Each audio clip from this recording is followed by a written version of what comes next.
புத்தகம் சார்ந்து நம்மகிட்ட ரொம்ப எளிமையாகவும் நிறைய கவிதைகள் எழுதிட்டு வரக்கூடிய தோழர் வேல்கண்ணன் அவர்கள் வந்து புத்தகம் சார்ந்து பேசுவாங்க.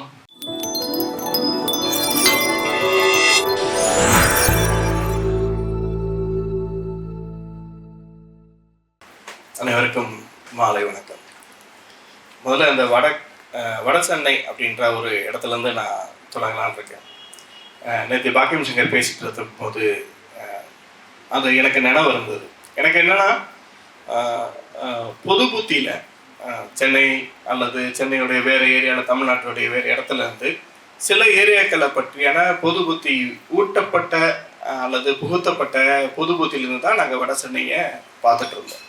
நான் சொல்கிறது ரைட்டர் அந்த நம்ம வாசிப்புக்கு முன்னாடி இருக்கக்கூடிய காலகட்டத்தில் இன்றைக்கும் பல மக்களுக்கு வந்து அது அப்படியான விஷயங்களோட தான் பிம்பங்களோட தான் மனசில் பதிஞ்சிருக்கிற விஷயம். அந்த விதத்தில் என் அளவில் முதல்ல ஓங்கி அரைஞ்சது, இப்போ விஜயகுமார் சொன்ன மாதிரி ஓங்கி அரைஞ்ச விஷயம் வந்து பாக்கியம் சங்கர் தான் ஃபஸ்ட்டு. அதுக்கடுத்து கரண் கார்கி. ஆக்சுவலாக கரண் கார்கி சீனியாரிட்டி பிரகாரம் கரண் கார்கி முன்னாடியே எழுத ஆரம்பிச்சிட்டாரு. ஆனால் நான் வாசித்தது பாக்கியம் சங்கரை முதல்ல. அப்போ பாக்கியம் சங்கர்லேருந்து நான் கரண் கார்கிக்கு வரும்போது மொத்தமாக தோலை உரிச்சார். அவர் தோலை உரித்து அந்த இன்குலாப்போடைய ஒரு கவிதை இருக்கு இல்லையா, அந்த நாங்களும் மனுஷங்க தான் அப்படின்ற ஒரு இடத்துக்கு. ஏன்னா இந்த பொது புத்தி என்னெல்லாம் செய்யுது அப்படின்றத நம்ம இன்னைக்கு வரைக்கும் அதை பார்த்துட்ருக்கோம். பொது புத்தியிலேருந்து பேசக்கூடிய அணுகக்கூடிய ஒரு விஷயத்தை நம்ம கருதுகோளாக எடுத்துக்கிட்டு அதுதான் முடிவுன்ற இருக்கிற இடத்துல நம்ம எந்த இடத்துல வந்து நிற்கிறோம் அப்படின்றது சுதந்திர கால இந்தியாவுக்கு பின்னாடின்னு எடுத்துக்கலாம், திராவிடத்துக்கு பின்னாடின்னு எடுத்துக்கலாம், கம்யூனிஸ்டுக்கு பின்னாடின்னு எடுத்துக்கலாம். நீங்கள் எந்த கருத்தியல் சூழலுக்கு பின்பும் இந்த பொது புத்தின்றது எத்தனை மனிதர்கள்கிட்ட இருக்குதுன்ற ஒரு விஷயம் வந்து நம்ம குறிப்பாக சொல்ல வேண்டியிருக்கு. அப்படி எனக்கு பாக்கியம் சங்கரும் கரண் கார்கியும் மாற்றின இடத்துல நான் சற்றும் எதிர்பார்க்காத அவர் தென் சென்னையோ அல்லது அண்ணா நகரில் பெரிய வீடு கட்டி வாழக்கூடிய அல்லது ஊட்டி கொடைக்கானல் மாதிரி இடத்துலேருந்து வந்திருக்கக்கூடிய ஒரு நபராக தான் இருப்பார். அல்லது திருநெல்வேலியோடைய அந்த தாமிரபரணி ஆற்றில் வந்து கரைஞ்சு ஓடக்கூடிய அந்த இடத்துல தான் வந்திருப்பாருன்னு நினச்சிட்டு இருந்த கவிதைக்காரன் இளங்கோ வடசென்னைக்காரன் சொன்னதுக்கப்புறம் தான் எனக்கு வந்து முழுமையாக அந்த பிம்பத்தை மாற்றி போட்டது. நான் திரும்பி கேட்ட கேள்வி, நானும் அவரும் நட்பாகி பல நாட்கள் பல வருடங்களுக்கு பின்பு தான் அவருடைய அவங்க அப்பாவை பற்றிய டெய்லர் கதையில் வந்து வடசென்னையை பற்றி நிறைய வரும். அவருடைய கதைகளில் பார்த்தீங்கன்னா இந்த தேட்டர் பஸ் ஸ்டாப் வச்சு, இந்த மகாராணி மாதிரியான தேட்டர் பஸ் ஸ்டாப் வச்சு வரும். நான் என்ன நினச்சேன்னா வந்திருக்கிற நேரத்தில் எழுதியிருக்கார் போலதுன்னு நினச்சிட்டு விட்டுட்டேன். முதல் முறையாக வட சென்னையை முழுமையாக என்னுடைய பார்வையில் முழுமையாக காட்டின இது வந்து அவங்க அப்பா ஒரு தந்தை டெய்லராக அந்த ஒரு கதை ஒன்று இருக்குது. எனக்கு டோட்டலி மாற்றி போட்டு இது எப்படி இந்த ஏரியாவை அப்படியே எழுதுனீங்க அப்படின்னு ரொம்ப குழந்தைத்தனமாக கேட்டிருந்தேன். நான் அங்கே தான் இருந்தேன் அப்படின்னாரு. நீங்கள் வட சென்னையா அப்படின்னேன். அதாவது இந்த மறுபடியும் இந்த பொது புத்தி நான் என்னென்ன அடிச்சுக்கிறேன். ஆள் பார்க்கவும் அப்படி இல்லை, எனக்கு இதுவும் அப்படி இல்லை. பேச்சும் பார்த்தீங்கன்னா ரொம்ப மெதுவாக பேசுவேன். இப்போ கரண் கார்கி தோழனா அந்த தெருவோட அந்த மொழியில் இருப்போம். நானும் அவர் முதல்ல சாலிகிராமத்தில் சந்தித்தோம். அதுக்கு அடுத்த முறை பிரசாத் ஸ்டுடியோவுக்கு உள்ள ஒரு ஏதோ படத்தோட ரிவ்யூ நாங்கள் முதல் டைம் பார்த்துட்டு உங்கள் கருப்பனார் நான் வாசிச்சிருக்கேன் அப்படின்னு அவரோட நான் இன்ட்ரடியூஸ் பண்ணிவிட்டு பாக்கியம் சங்கர் தான் இன்ட்ரடியூஸ் பண்ணார். அப்போ ரஞ்சித் அப்போ ஒரு கூட்டத்துக்கு வந்திருந்தார். அப்போ நாங்கள் பேசிவிட்டு கருப்பு நகரத்தை பற்றி நான் சொல்லிவிட்டு பேசிவிட்டு அவருக்கு ரொம்ப பிடிச்சி போய் தூரமாக பிரசாத் ஸ்டுடியோ தூரமாக இருந்து அங்கேருந்து தோழா அப்படின்னு கற்றுனாரு. இப்போது இந்த மாதிரியான குரல் பாக்கியம் சங்கரே டே நண்பா அப்படின்ற இடத்துலேருந்து வெல்கண்ணன் வாங்க எப்போ வந்தீங்க அப்படின்ற இடம் இருக்குல்ல, அப்போ இதுக்குமான ஒரு வித்தியாசம் இருக்குல்ல. அந்த மாதிரி நான் இளங்கோ வந்து வேற எங்கேயோ இருந்து அண்ணா கேகனார்லேருந்து அப்படியே காரில் வந்து ரோல்ஸ் ராய் காரில் வந்து டேக்ஸ் கட்டினேன் ரோல்ஸ் ராய் கார்லேருந்து இறங்கி வந்திருப்பான்னு நான் நினச்சிட்டு இருந்தேன்.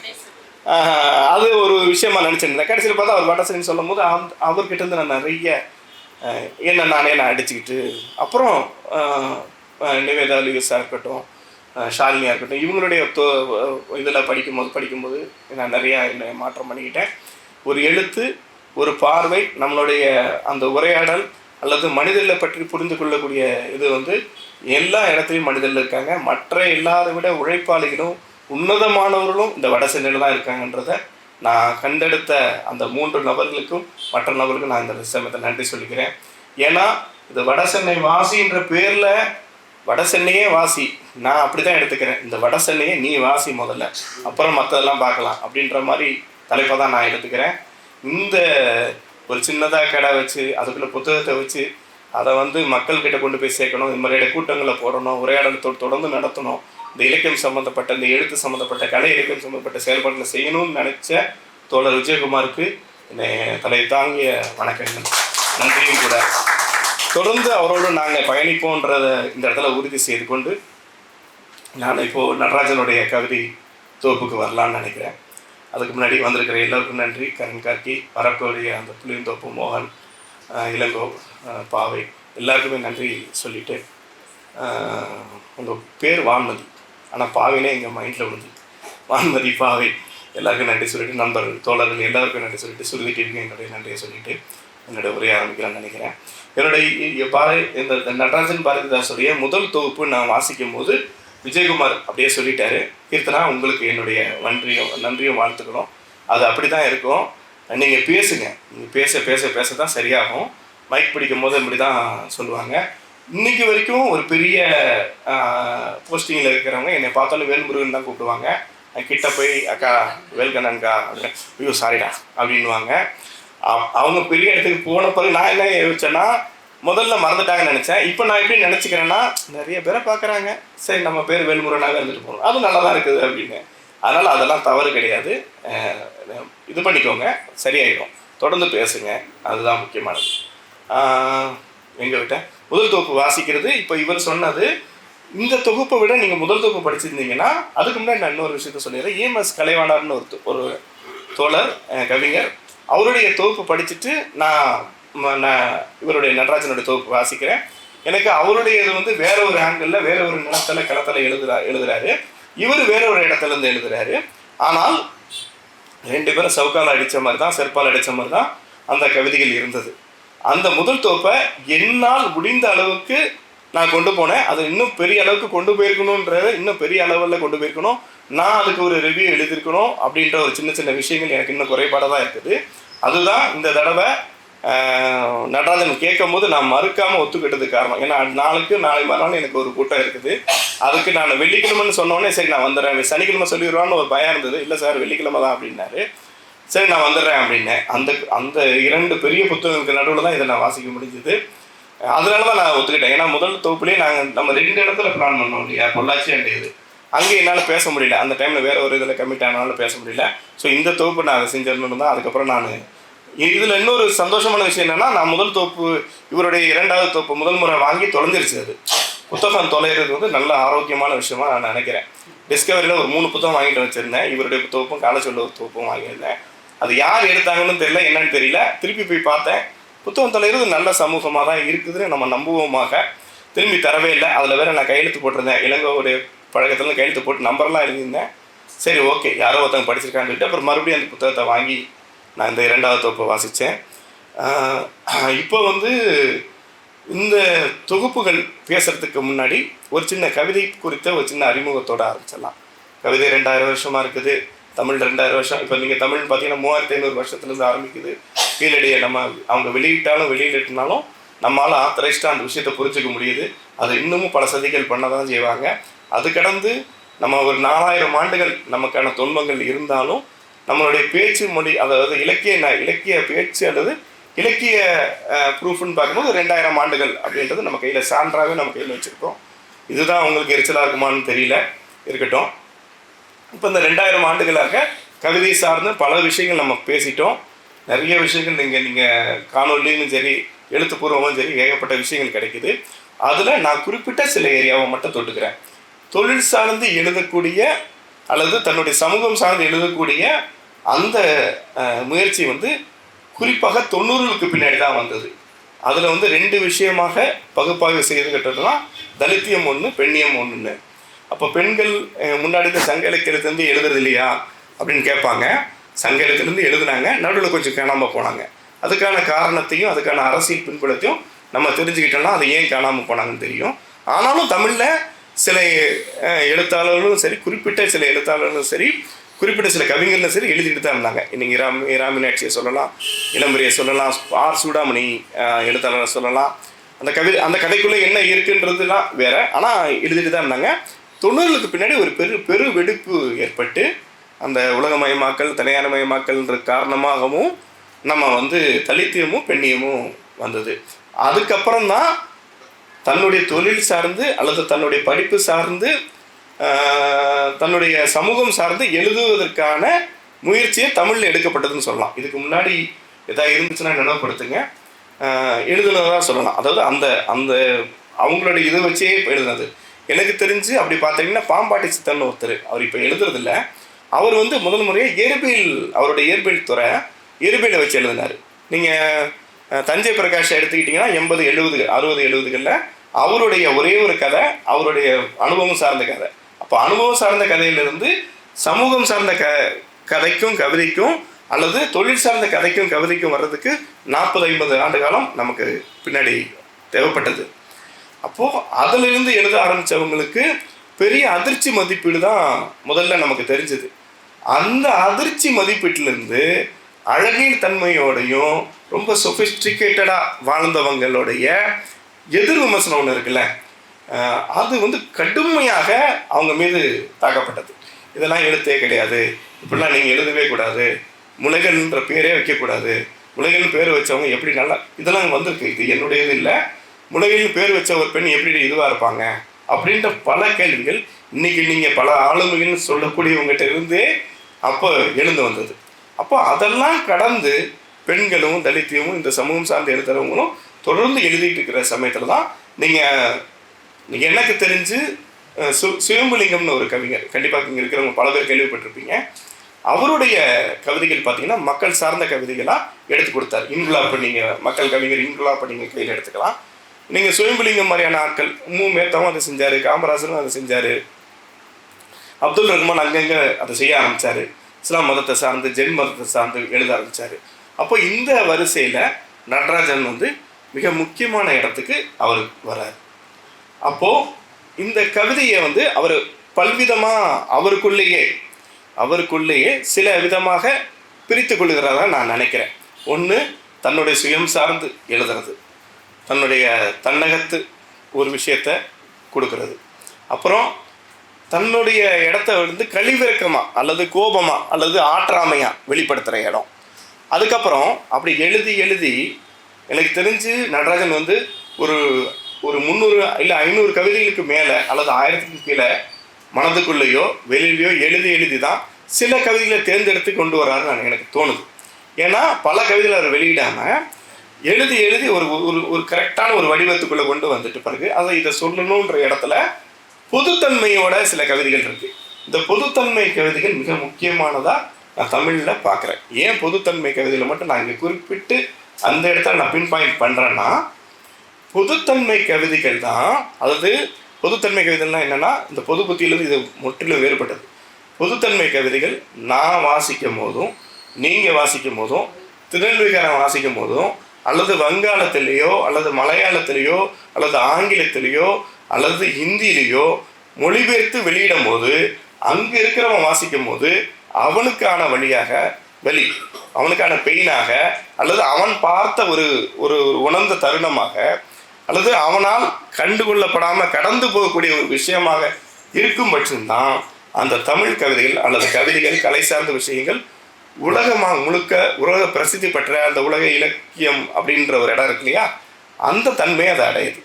அந்த தன்மையை நடராஜன் தன்னுடைய கவிதையின் வழியாகவே அடைஞ்சிருக்கிறாருன்னு என்னால் கன்ஃபார்மாக சொல்ல முடியும். முகநூலில் நான் இப்போ சமீபத்தில் போட்ட ஒரு கவிதையும் இன்னொரு 2 கவிதையை மட்டும் நான் வாசிக்கலாம்னு நினைக்கிறேன். அதுக்கு உதாரணமாக, ஏன்னா இந்த பேச்சு மட்டுமே இருந்தால் அவங்களுக்கு அதுக்கான ப்ரூஃப் இல்லாமல் போயிடும். ஒரு கவிதை, இந்த பொதுத்தன்மை கவிதை வந்து பொதுத்தன்மை அடையுது அப்படின்ற இதுக்கு வந்து நீங்கள் பாரதியை உதாரணமாக கொள்ளலாம். பாரதி நம்ம இன்னைக்கு படிக்கும் போதும் அல்லது பாரதிதாசன் இன்னைக்கு படிக்கும் போதும் மொழி சார்ந்த அறிஞர்களுக்கு என்ன விதமான உணர்வை உங்களுக்கு தருகிறதோ அதே போன்ற உணர்வை நமக்கும் சாமானியமான நமக்கும் அது தரக்கூடிய விஷயம். இதே நீங்கள் டிரான்ஸ்லேட் பண்ணி வேற ஒரு இடத்துல இந்த கவிதையை கொண்டு போய் சேர்த்தாலும் அதே தன்மையும் அதே விதமான உணர்வையும் தரக்கூடியது தான் அந்த பொதுத்தன்மை கவிதை.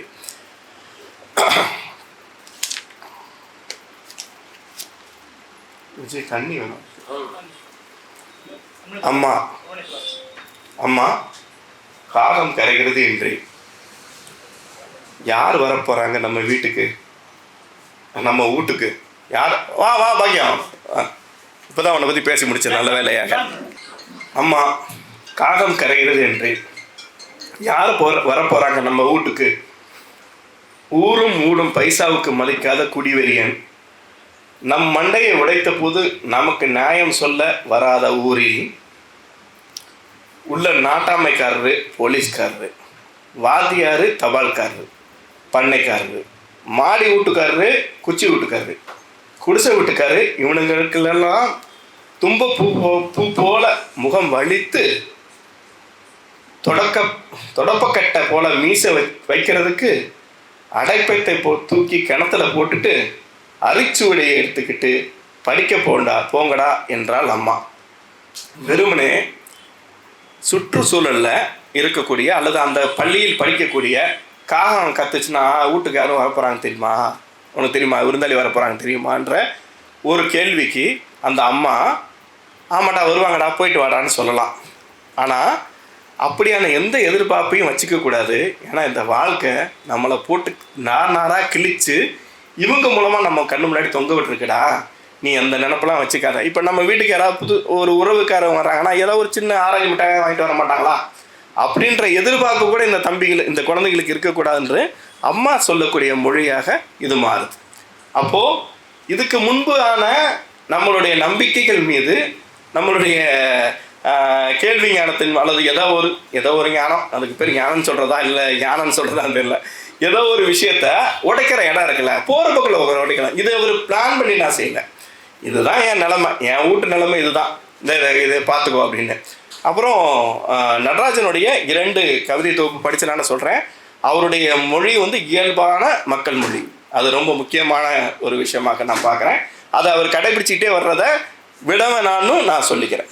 அந்த மொழியை விடாமல் இருக்குது. இன்னும் கேட்டிங்கன்னா இன்னும் கூட கொஞ்சம் ஸ்க்ரூ பண்ணார்னா, குறிப்பாக கேட்டிங்கன்னா திருவண்ணாமலை மாவட்டம், சென்னை வட்டார மாவட்டத்துடைய அந்த மொழி மாறக்கூடாதான் நான் நினைக்கிறேன். கரண் கார்த்திக்கு இது நல்லா தெரியும், பாக்கியம் சங்கருக்கு நல்லா தெரியும். இன்றைக்கி வரைக்கும் அவங்க அந்த மொழியை எந்த விதத்துலையும் விட்டு கொடுக்கல.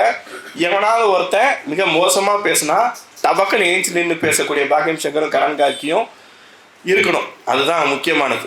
ஏன் மொழிடா இது, ஏன் சமையல்டா இது, ஏன் ஊடுடா இது, நீ ஏன்டா கேட்குறேன்ற கேள்வி நமக்கு இருக்கணும். இது முழுக்கவே இந்த தொகுப்பு முழுக்கவே ஆங்காங்கே சில கேள்விகள் அவர் அழுத்தமாக நான் இப்படி தான் இருப்பேன் அப்படின்ற ஒரு இடம் இருக்குது. அதை நம்ம விட்டு கொடுக்காமல் இருக்கணும்னு தான் நான் சொன்னேன். ஏன்னா கலையும் கலைத்தன்மையும் உலகத்தோடு போட்டி போடும்போது நம்மளுடைய இயல்பை எழுதினா மட்டும்தான் அது வெளிப்படும்னு நான் நினைக்கிறேன். இது ஒரு கவிதை.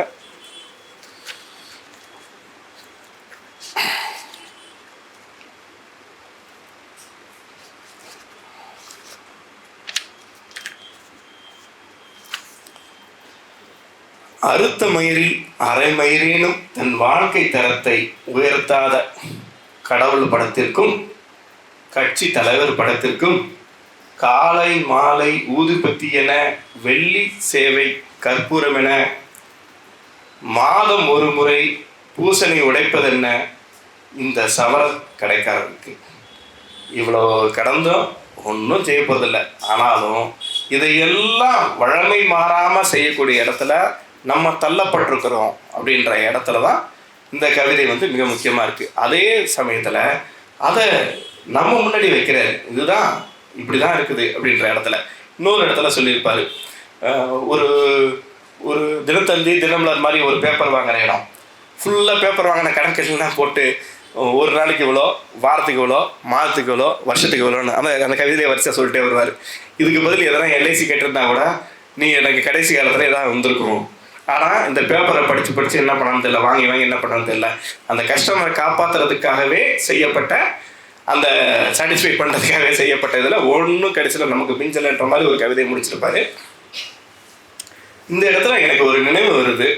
என்னுடைய இளம் வயதில் முடிவெட்டுற கடையில் அரசியல் பேசாதீர்கள் என்று பெருசாக எழுதி ஒட்டப்பட்டிருக்கும். ஆனால் அரசியல் பேசிக்கிட்டே இருப்பாங்க. அதுக்கு கீழே உட்காந்து நோ பார்க்கிங் கீழே கொண்டு போய் வண்டி விடுவோம் பார்த்தீங்களா, அதை பார்த்துக்கிட்டே வண்டி விட்டுட்டு போயிட்டே இருந்துருவோம். அப்படியான சமயத்தை தான் நான் நிறைய தடவை பார்த்துருக்கேன். அதில் இன்னொரு எனக்கு மறக்க முடியாத ஒரு விஷயம், நோ பாலிடிக்ஸ்ன்னு இங்கிலீஷில் போட்டிருக்கோம். பெரிய சிங்கம் படம் இருக்கும், ஆனால் கீழே அசிங்கமாக உட்காந்து பேசிகிட்டு இருப்பாங்க. எனக்கு அதெல்லாம் மறக்கவே முடியாது. எனக்கு இவருடைய நடராஜனுடைய கவிதைகளில் நேரடியாகவே அரசியலை பேசிக்கிட்டே இருக்கிறார். அவர் திராவிட அரசியலை பேசுகிறாரு, கட்சி அரசியலை பேசுகிறாரு, கம்யூனிஸ்ட் ஆட்களை பேசுகிறாரு, எல்லாரையுமே நேரடியாக பேசக்கூடிய இடம். இவருடைய கடையில் அப்படி அனுமதிக்கப்பட்டிருக்கிறாரோ, நோ பாலிடிக்ஸ்னு எழுதாமல் வச்சிருக்கிறாரோ, அரசியல் பேச வேணாம்னு சொல்லியிருக்கிறாரோன்ற கேள்வி நமக்கு வருது. அப்படி நமக்கு ஒரு ஓப்பனாக சொல்லக்கூடிய, ஓப்பன் ஸ்டேட்மெண்ட்டாக சொல்லக்கூடியவங்க இன்னைக்கு டேட்டில் ரொம்ப குறைவாயிட்டாங்க. அவங்க அதுக்கு ஒரு கொடுக்குற பேர் என்னன்னா நாகரிகம் அப்படின்ற பேரில் தன்னை சுருக்கி கொள்ளக்கூடிய இடத்துக்கு அவங்க வந்துட்டாங்க. இல்லை நாங்களாம் அப்படி கிடையாது அப்படின்னு. இந்த நாகரிகத்தினுடைய உச்சக்கட்டம் தான் சாய்பாபா கும்பிட்றது. யாராவது கும்பிட்டா கூட என் மேலே கோச்சிக்கிட்டா கூட கவலை இல்லை.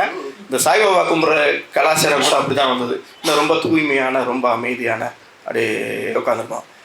நாங்கள் அப்படி கும்பிடலடா, நாங்கள் சன்னதம் கொண்டு ஆடி அவங்களுக்கு நம்மளுடைய படையலை தூக்கி எரிஞ்சு, இந்தா சாமியை வச்சுக்கோ, இந்தா நான் சாப்பிட்றதை நான் அவனுக்கு கொடுக்குறேன் வச்சுக்கோ, இந்த மாதிரி பண்ணிட்டியே அப்படின்னு நேரடியாக பேசின நம்மளுடைய இடத்துல நகர்ந்து இப்போ ரொம்ப டீசெண்டாக, ரொம்ப நாங்கள் சாய்பாபா தாங்க கும்பிடுவோம் அப்படின்ற மாதிரிலாம் இருக்குது.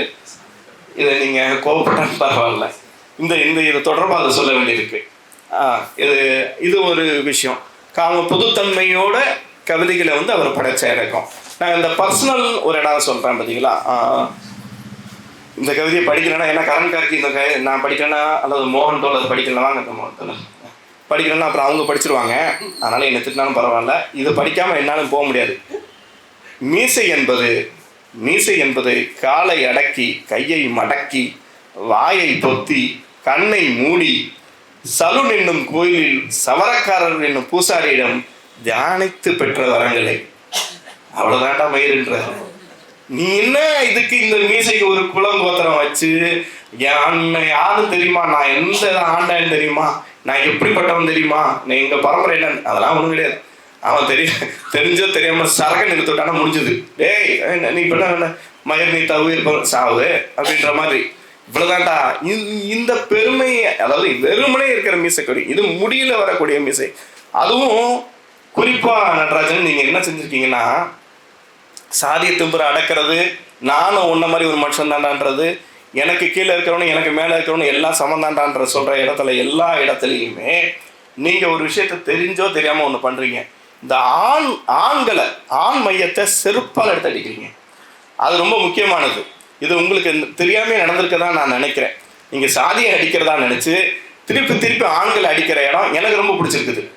பெண்கள் அடித்தா எனக்கு கோவம் வரும், ஏன் என்னையே திட்டிகிட்டே இருக்கிறேன் அப்படின்ற மாதிரி இருக்கும். ஆனால் இவர் பேசக்கூடிய டோனில் ஓகே கரெக்டு தான், மீசை முறுக்கிறதெல்லாம் கொஞ்சம் நிறுத்திக்கோங்கன்ற மாதிரியான ஒரு டோன் இருந்துக்கிட்டே இருக்குது. இது எல்லாமே வெறுமனே இருக்கக்கூடிய விஷயந்தான். நம்ம படோகரமாக நினச்சிக்கிட்டு பேசுகிற இடத்துல அப்படி குனிய வைக்கிற இடம், இவ்வளோதானா அப்படின்ற இடம். ஓகே, இது தொடர்ந்து இப்படியான கவிதைகள். நான் இந்த பர்சனல் கவிதைகள்ன்ற இடத்துல மட்டும் ஒரே ஒரு விஷயத்தை மட்டும் நான் ஒரே ஒரு கவிதையை மட்டும் நான் எடுத்து சொல்லிடுறேன்.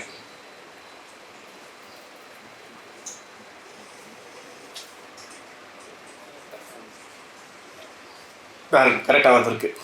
மீசை வச்சா ஆம்பளை யாருடா, வெளியே வாரான்னு ஆவேசமாய் கூப்பிடுகிறார்கள். எத்தனை நாளைக்கு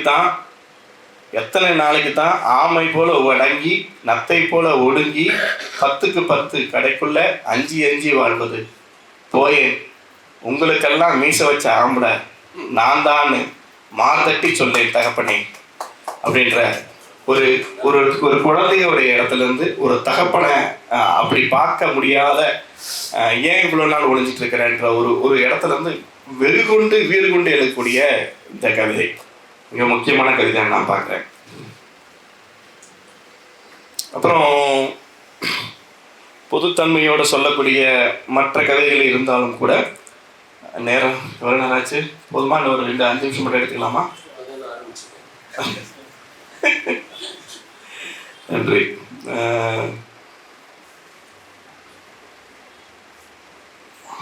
ஆனால் இதில் இருக்கக்கூடிய பல கவிதைகளை ஒரு 95% கவிதைகளை அப்படியே வாசித்தாலே போதுமானது. அது வெறுமனே நேராக உங்களுடைய நெஞ்சில் பாயக்கூடிய கவிதைகள் தான் இது, அல்லது கேள்விக்கூடிய கவிதைகள் தான் இது. ரொம்ப பர்சனலாக அவர் எழுதின ஒரு அதாவது இந்த பர்சனல்ன்றது அவருடைய பர்சனல் நீங்கள் எடுத்துக்காதீங்க, ப்ரைவேசின்ற வார்த்தைகளை சேர்த்துக்கிறாதீங்க. நான் சொல்கிறது அந்த குறிப்பிட்ட சமூகத்திலேருந்து பேசக்கூடிய அல்லது அந்த நிலத்திலேருந்து காலூன்றி பேசக்கூடிய இடம் இருக்குல்ல. இப்போ நீங்கள் இப்போ 5 திணை இல்லை இருந்தாலும் அவன் நிலத்தில் நின்றுக்கிட்டு ஊன்றிக்கிட்டு பேசக்கூடிய இடம் வந்து வேறு. என்னதான் நீங்கள் அமெரிக்காவோ மற்ற ஊர்லேருந்து நின்று பேசும்போது அவனுடைய டோன் வந்து ரொம்ப குறைஞ்சு போயிடும். அல்லது அவன் வந்து தன்னுடைய உரிமை குரல் கொடுக்க வேண்டிய இடத்துல தன்னை ஒடுக்கிப்பான். ஏன்னா நம்மளை நம்பி அங்கே நம்மளுடைய தாய்நாட்டில் நம்மளுடைய தாய் மண்ணில் ஒரு குடும்பம் இருக்குது, சுற்றும் நட்பும் இருக்குது, நம்மளுடைய சொந்தக்காரங்க இருக்காங்க, அவங்களுக்கு எதாவது ஆயிடுச்சுன்னா என்ன பண்ணுறதுனாலே குறைச்சிப்பாங்க. ஆனால் நீங்கள் சொந்த நிலத்துலேருந்து ஒருத்தன் காலி நிலத்துலேருந்து சொந்த மண்ணிலேருந்து பேசுகிற இடம் இருக்குல்ல, அது மிக முக்கியமானது. அதுக்காக தான் உங்களுடைய நிலத்தை, உங்களுடைய உரிமையை, உங்களுடைய தகுதியை, உங்களுடைய இடத்த விட்டு கொடுக்காதீங்கன்ற திரும்பி மக்கள் இந்த கம்யூனிசமோ மற்ற இசங்களோ திரும்பி நமக்கு மக்களுக்காக சொல்லி கொடுத்துட்டே இருக்குது. இது நம்ம விட்டுறக்கூடாது, இந்த மொழியை விட்டுறக்கூடாது, இந்த விஷயத்தை விட்டுறக்கூடாது அப்படின்றது.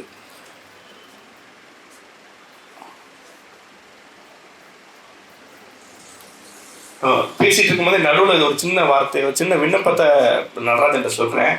இந்த வளர்ந்தான் அப்படின்றது வாழ இந்தான் அப்படின்னு போகிறதுலாம் பழைய ஓல்டு ஸ்டைலு, சுஜாதா காலத்திலே அது முடிஞ்சிருச்சு. இது வந்து கலை இலக்கிய செயல்பாட்டுக்குள்ளே வரும், அழகில் தன்மைக்குள்ளே வரும். அதனால் இதை நீங்கள் எடுத்துக்கோங்க, அடுத்த முறை இதை தவிர்க்க பாருங்கள். அது 2 கவிதை அந்த மாதிரி பயன்படுத்திருக்கிறேன் நான் சொல்லிடுறேன். சரி, விமர்சனம் மட்டும் தனியாக பொட்டி வச்சு சொல்லாமல் இப்படி சேர்த்து சொல்லிடலாம் தான்.